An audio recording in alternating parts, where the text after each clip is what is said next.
forcément de cette partie de la France. Merci. Madame Lienemann, pour explication de vote. Je rajouterai les professionnels, mais il y a aussi les chercheurs. Or, il y a toute une série de jeunes qui sont issus de ces départements, qui font des études, qui font de la recherche, qui font des études supérieures. Et ils trouvent très peu de débouchés, alors qu'un chercheur qui travaille sur les normes environnementales disons dans l'Hexagone, ont des opportunités de programmes de recherche.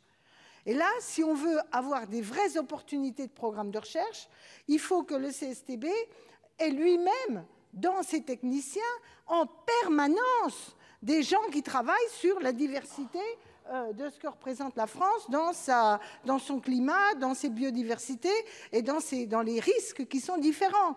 Et c'est fondamental, cette évolution. Je le rappelle, ils font de l'a posteriori et ils ne font pas de l'a priori. Or, c'est dans les concepts de base qu'il faut qu'on prenne en compte la spécificité qui n'est ni ethnique ni rien du tout, qui est géographique ou qui est climatique, ou qui est d'environnement, l'état de la mer, etc. Donc, franchement, c'est fondamental que dans les programmes du CSTB, dans les recrutements, moi je vais vous dire, je pense que le mieux, ce serait qu'il y ait des antennes du CSTB, peut-être pas dans chaque département, mais dans chaque zone géographique, océan Indien, Caraïbes, etc.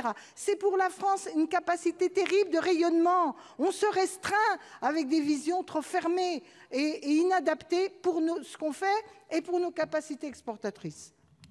Chers collègues, donc je mets au vote